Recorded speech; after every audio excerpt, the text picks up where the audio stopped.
Bonjour à tous et merci de votre fidélité au 12h30 de RTI2.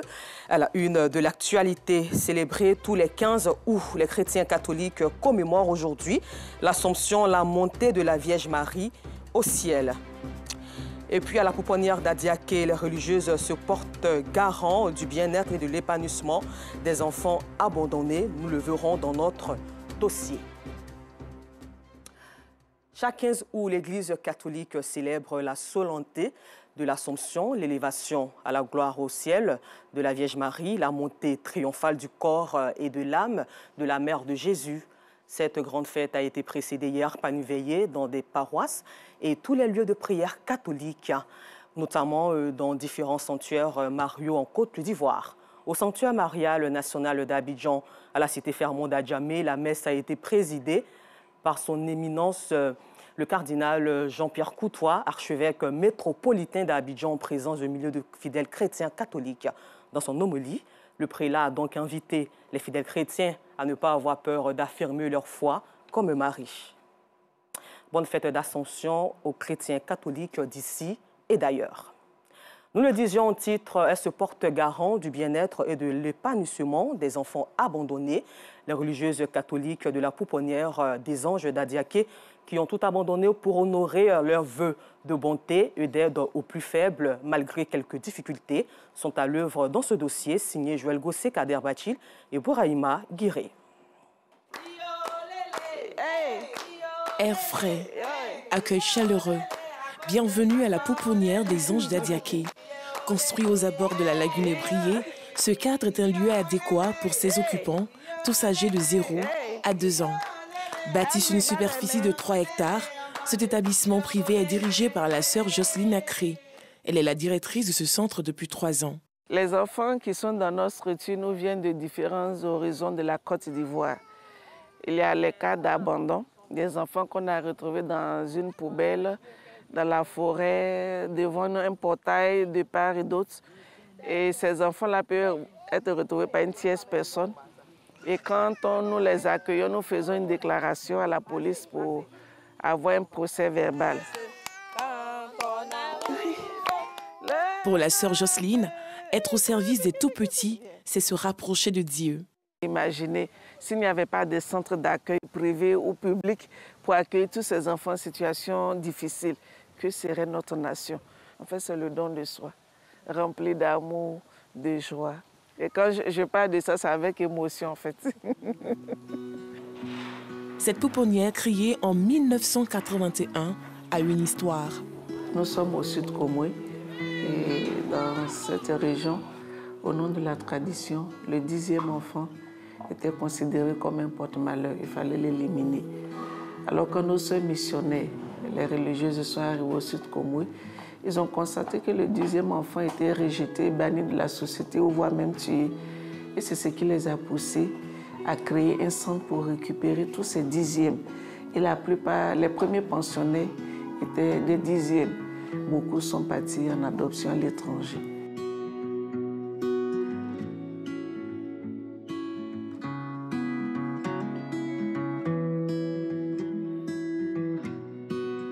Cependant, au fil des ans et du fait des campagnes de sensibilisation à l'acceptation de toute vie, la pouponnière reçoit de moins en moins de 10e enfants rejetés, ce qui conduit les sœurs des pauvres à s'ouvrir à d'autres réalités. De nos jours, ce problème n'est plus crucial. C'est des cas d'abandon, les orphelins, orphelines, les enfants dont les mères souffrent de maladies mentales. En son temps aussi, on recevait les enfants dont les mères étaient atteintes du VIH. La sœur Jocelyne est aidée dans sa tâche par 25 employés qui s'occupent d'une 50aine de tout-petits. Leur mission générale, recueillir et assurer aux pensionnaires une prise en charge globale pour leur développement, à savoir la prise en charge au plan alimentaire, sanitaire, vestimentaire, éducatif, social, psycho-affectif. Ces enfants, n'étant ni avec leurs parents biologiques, ni avec leurs familles respectives, il revient à la structure de s'assurer des différents besoins vitaux auxquels ils ont droit. Ici, c'est la lingerie des enfants. Vous voyez, les mamans sont en train de plier les habits. Il y a 51 enfants et c'est une rotation. Il y a ceux-là qui fonctionnent pour les habits blancs Et il y a des seuls là qui fonctionnent pour les habits de couleur. Donc on alterne pour que la durée de vie quand même tienne. Ce suivi se poursuit jusque dans les toilettes et les chambres. Ici, c'est la douche, toilette. C'est le vestiaire où il y a tous les habits. Et on les met ici pour le lit sur lequel on change les couches, on les habille. Ce tableau aussi permet de prendre la température des enfants avant midi et après midi pour voir l'évolution. Par exemple, nous avons Oumou à 6 heures avec 37 degrés. À 16 heures, 37 degrés. Donc chaque jour, nous prenons la température. Au cas où ils ont la fièvre, il y a une seule infirmière qui est sur place pour administrer les soins. C'est une structure de remplacement. Ça ne peut pas donner l'affection comme les parents biologiques. Alors on fait l'effort de les mettre dans les conditions d'hygiène pour qu'ils ne contractent pas des maladies qu'on ne pourra pas maîtriser.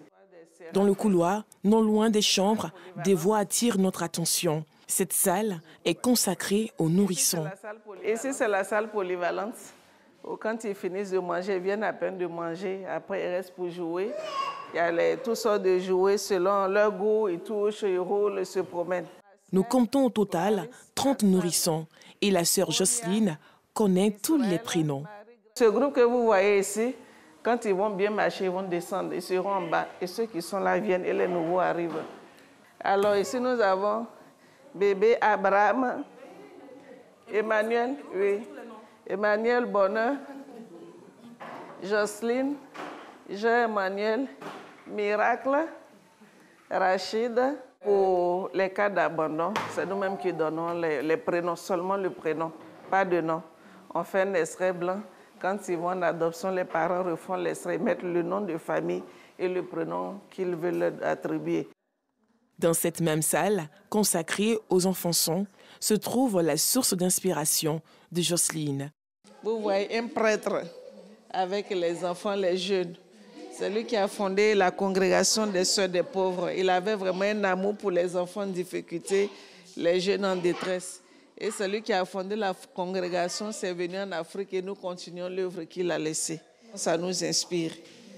À quelques pas de cette salle se trouve une infirmerie. Cette maman elle est venue chercher le produit primalent pour la toux qu'elle va mesurer pour administrer aux enfants qui toussent. Et quand les enfants, les bébés arrivent, c'est ici. Nous les mettons pour les examiner et après nous les lavons ici et pour un temps d'observation. Il y a une sœur infirmière qui est là qui fait tout le traitement. Ceux qui sont concernés ont leur nom et en fonction de ça, on mesure les médicaments. À côté des soins de santé, les aliments de base des pensionnaires sont produits sur place. Ici, c'est le clapier. Nous faisons l'élevage des lapins. Nous faisons les bouillons qu'on mélange avec les légumes pour l'alimentation des poupons. Ici, nous avons le champ de manioc et de bananier. Le manioc ici, c'est à 3 choses. Le premier volet pour la tiékine, le second volet pour le placali et le troisième pour le gari et les bananes que vous voyez. Et une fois en cuisine, nous retrouvons Louise, la cuisinière de ce centre depuis 30 ans.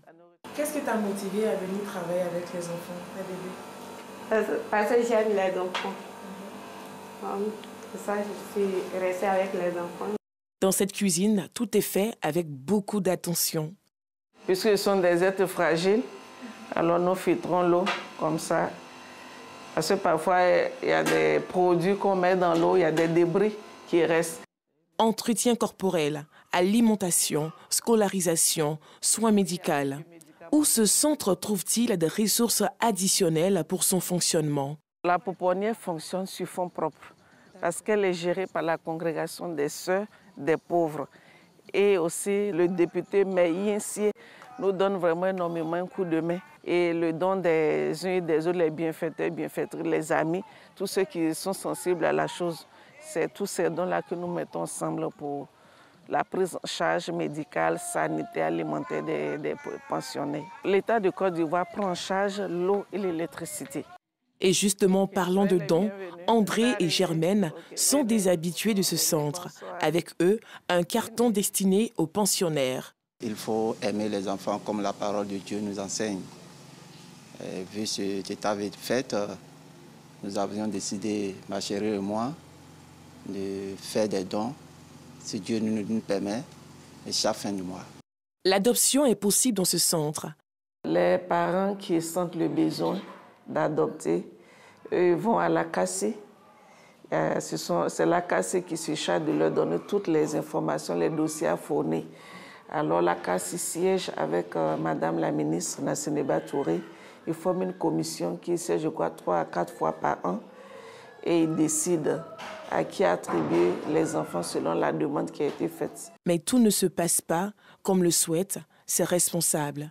C'est une famille qui a adopté une fille, mais malheureusement, il n'avait pas d'enfant. Je dis malheureusement parce que le père après abusé de la fille. Ça n'a pas été facile, on a aidé la fille. Elle est partie en France. Certains pensionnaires devenus grands ne manquent pas de marquer leur reconnaissance envers le centre qui les a accueillis. Par exemple, un cas parmi tant d'autres, il y a une qui a été adoptée en Italie. Quand elle a su son histoire, en signe de reconnaissance, elle a voulu célébrer son mariage au sein de la pouponnière. Et elle était passée en décembre 2019. Nous avons célébré son mariage sur place. On a fait la réception sur place avec tous les pensionnaires de la pouponnière. C'était très émouvant. Malgré sa beauté et la bonne organisation dont elle fait l'objet, cette pouponnière rencontre des difficultés. La directrice souhaite voir la réalisation de certains projets. Le grand problème, ce sont les difficultés financières. C'est-à-dire, vous voyez, ces machines qui sont là, puisque ça fonctionne chaque jour. Alors, les réparations sont énormes. Et le volet sanitaire, quand ils sont malades, et à tout moment, il faudrait qu'on ait quelque chose à main pour pouvoir faire face à l'entretien. Certes, nous recevons des dons, mais les moyens restent encore insuffisants. Depuis sa création, il y a 41 ans, à ce jour, la pouponnière des Anges d'Adiaké a abrité 1010 enfants. 5 enfants handicapés et une trentaine de jumeaux, tous entretenus avec le plus grand soin. Le constat est clair. À la pouponnière des Anges d'Adiaké, les pensionnaires sont traités comme des anges.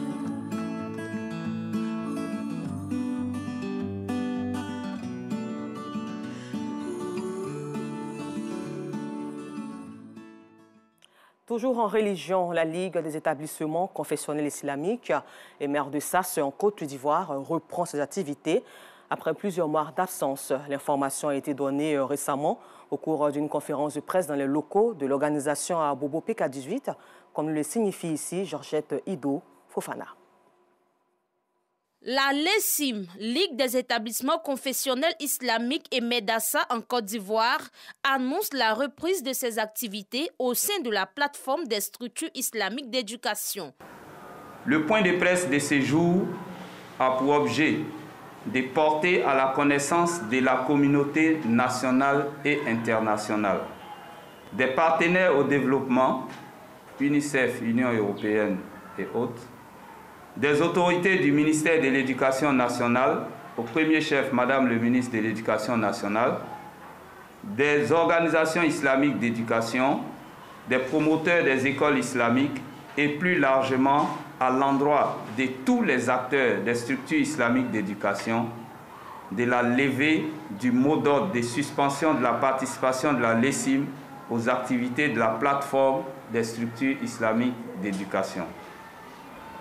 Cette décision fait suite à plusieurs rencontres de haut niveau qui ont permis de parvenir à des compromis très intéressants et promoteurs pour une plateforme plus forte et plus fédératrice dans l'intérêt supérieur des enfants des structures islamiques d'éducation. Pour rappel, la LESIM avait suspendu sa participation aux activités de la plateforme des structures islamiques d'éducation.